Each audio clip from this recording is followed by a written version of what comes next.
Blood Bowl newbies, welcome to the world of Blood Bowl. My name is Philip Guns, sometimes known as King Ghidra, and I am here to explain some of the most fundamental principles and bits of information that you need to know to play this game and to get better at this game. What is Blood Bowl from a game mechanic perspective? This is the most important question. Blood Bowl is effectively a risk management game. What that means is on any given turn you're going to have to roll a lot of dice and make a lot of decisions about the order that you roll those dice, and the way to play this game and to be good at it is to do it with the least risky first, and most importantly any actions that don't require you to roll any dice at all. So this is a piece of advice that you will get from all over the place if you look at how to play Blood Bowl, how to get better at Blood Bowl. Make all your moves that you can that don't require rolling dice first. Second most important thing, if you have something that you need to do and it's risky, you're going to need to roll a dice for it, do that first. Why? Because you can use your team reroll on that. Okay, something that you'll see even from a lot of very experienced players is they'll be in a position where they know they've got to do something later in the turn that is quite risky, but before that they decide to go and make some non-risky 2D blocks just to try and cause some more damage, because this is Blood Bowl after all, and somehow they'll roll a double skulls or something like that. They'll eat up the team re-roll that they needed for that subsequent action, and then when they go to perform the subsequent action, which was actually the only thing that they really wanted to do that turn, they fail it and they've got no way of re-rolling it. So most critical thing about this game, you know, when you suffer a turnover, your turn has ended, somewhat self-explanatorily. So make all your least risky actions first to put off the chance of your turn ending prematurely to as far and as late as possible in your turn. Fundamental principle of this game. Final thing I'm going to say in this section, you need to know when to throw all of that I've just said out of the window.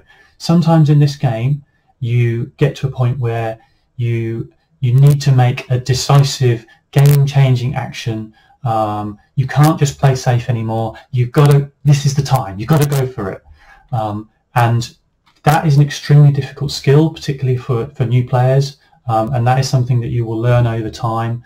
But just as important as knowing how to play safely and manage risk is to know when to embrace it. I'll leave that there for the time being.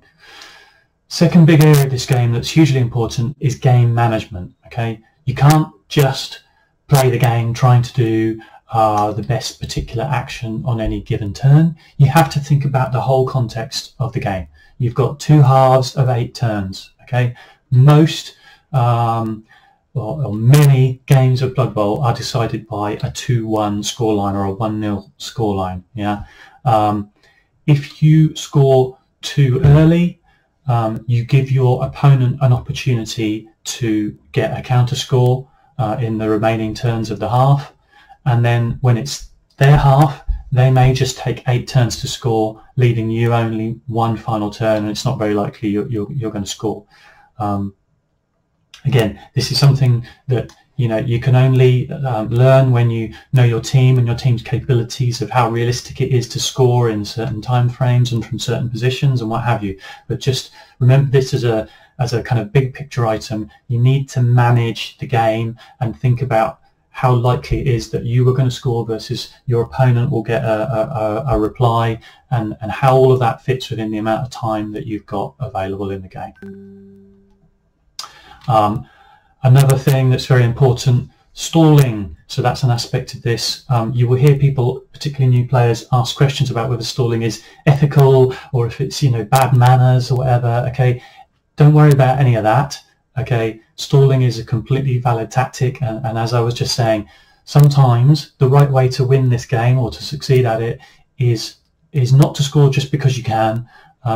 It's to wait, reset your position and almost defend your opponent's end zone so that you can choose to score at the moment that is right for you. That is an extremely important part of this game. Put the ethics to one side. That's every experienced player understands that that's an important and totally reasonable part of the game. Okay, next huge high-level item that you need to understand as a newer player: know your team. The play styles in Blood Bowl are very, very different from one team to the next. There are probably groups of races and teams that you will hear people call, bashers or elves or AG4 type teams, hybrids, which is some kind of combination of both of the two styles of gameplay that are included there. They play very, very differently. The way that you set those teams up, the way that you move, the way that you have an expectation about whether you can or cannot score at any given time, or whether it's a good idea to do that. As I touched on in the previous section, those are extremely powerfully influenced by the race that you pick. So, find some guides for your team. Most of the guides for teams that already exist out there are still 90% valid for the new edition of Blood Bowl.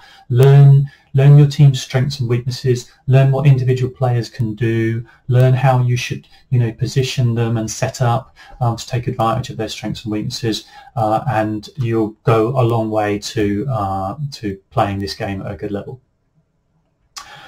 Final thing, I'm going to touch on as one of the high-level things for beginners.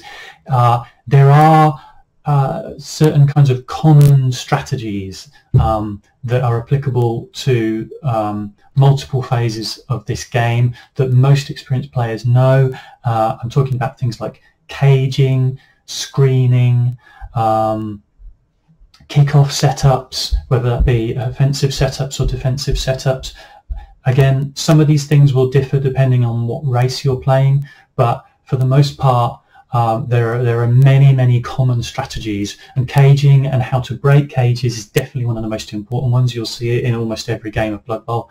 Screening, again, just extremely common strategy that applies every single turn, and these are not things that you would necessarily develop off your own bat as a new player just by looking at the rules. They wouldn't necessarily come naturally to you, but the minute you see them, when you see a game of Blood Bowl being played, you're like, oh right, that's how you're supposed to do it. They're used by absolutely everyone that plays this game, and yeah, find some guides on those things. Again, kickoff setups, you can find loads of resources for good kickoff setups out on the web, both for offensive and defensive play, and they also will go a massive long way to getting you started in this game and understanding what's good and what's bad and how to play it. I'm going to leave it there. There's loads to read up, there's loads to learn, there's loads to find out, and obviously the best way is to actually play the game. But while we're in lockdown, you've got plenty of time to do some advanced reading, some video watching. Good luck to you all, newbies, and I'll see you on the field.